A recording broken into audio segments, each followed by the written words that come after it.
It was 5 in the morning.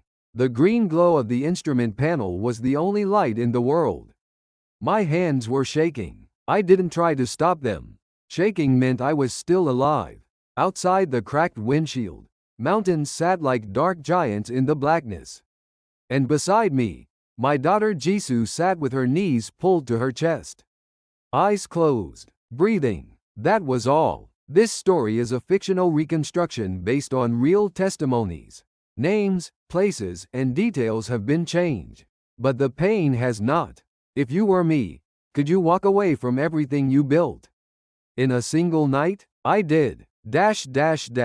My name is Kang Junhyuk, 39 years old, former military helicopter pilot. I gave my 20s to the sky. I was good at what I did, and the system rewarded me for it. A decent apartment, extra rations. My wife Hyunsuk could see a doctor without waiting in line. Small privileges, enough to make a man look the other way. That's what privilege does. It doesn't blind you. It teaches you to keep your eyes down.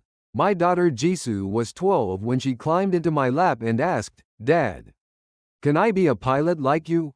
"Of course you can. I want to fly." I didn't know then how heavy those words would become. The summer Jisoo turned 15 was when everything broke. There were certain kids at her school, children of high-ranking officials. They moved differently, spoke differently. Nobody ever told them no. One evening, Jisoo stopped talking. She put down her spoon at dinner and stared at the wall. My wife Hyunsuk went into her room that night and came out crying. Something happened to Jisoo. What do you mean? Hyunsuk couldn't speak for a long moment. Her dignity was destroyed. One of those boys. I went to the school the next morning. The teacher pulled me quietly to the side.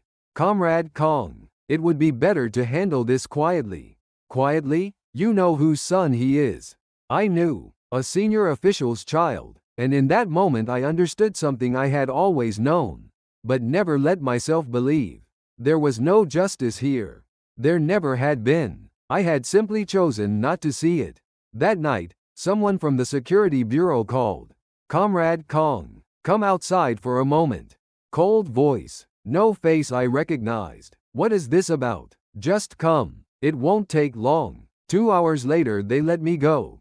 No explanation. No charges. Just silence. And silence, I learned, is the worst kind of threat. I found my old pilot friend Myungchul behind the hangar. A month later, smoking alone. "Hey," I said. "Hey, I'm leaving." I didn't understand at first. Then I saw his eyes.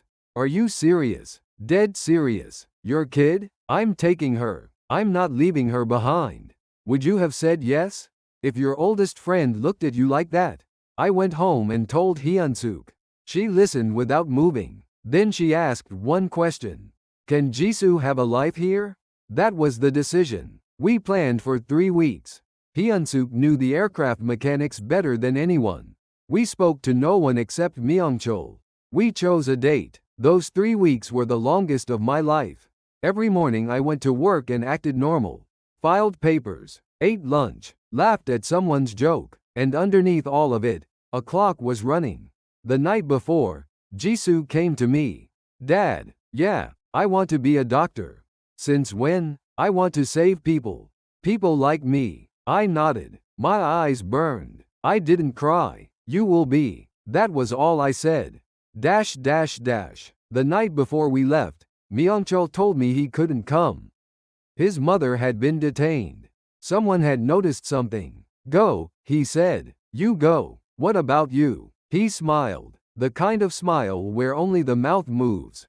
I never found out what happened to him. I still don't know. That not knowing became the heaviest thing I carried. We lifted off at 4:58 in the morning. 11 minutes in, the radio crackled. "Kang Junhyuk, you have deviated from your flight path. Return immediately." I didn't answer. "Kang Junhyuk, respond." Hyunsuk touched my shoulder. I reached over and switched off the radio. Click. That small sound cut every bridge behind us. I pushed the aircraft low. Between ridgelines. Through valleys where radar couldn't reach. The treetops blurred below us. The nose of a mountain filled the windshield and then swept past. Jisoo opened her eyes and looked out. She said nothing. 23 minutes in, I glanced back. A dot, far behind, moving too fast, too straight to be a bird. They were coming. I pushed lower. The aircraft shuddered. Wind hammered the frame. And then the fuel warning light came on. Beep, beep, beep. Fuel, Hyunsuk said. I know. How much further? Not far. The dot behind us was growing. If you were there, what would you have been thinking? I was thinking about Jisoo's hands. Holding a scalpel someday. Saving someone. I crossed the line. 4 minutes later, the fuel ran out. I brought her down in a field. Too fast. The landing gear hit hard. The windshield cracked, glass scattered across the instruments, and then everything went quiet. The rotor stopped. Only wind. Jisoo. Silence. Jisoo. Yeah, she was alive. Hyunsuk answered too. I'm okay. All three of us. Alive. In the hospital they gave me a cup of water. Plain white paper cup. Warm. I held it for a long time without drinking. The warmth of it felt wrong. Someone handing me something with no conditions attached. No threat underneath it. No price to pay. I sat there holding that cup and I wept. 6 months later, Jisoo was sitting at a small desk in our apartment. A medical textbook open in front of her, yellow highlighter in hand. Dad, how'd I get into medical school here? Study. How much? A lot. Can I do it? I looked at her eyes. They were alive. You can. In that moment, for the first time, I knew I had made the right choice. I still look north at night. I still think about Myeongchol. I still carry the weight of leaving. Freedom was not light, but the day Jisoo saves her first patient, I think I'll be able to put it down. Just for one day, that is enough to live for. Then, 6 months after we arrived, my phone rang. Unknown number. I answered. The voice on the other end said only this. You know Myeongchol, don't you? That was all. What expression would you have worn, if it had been you? To be continued.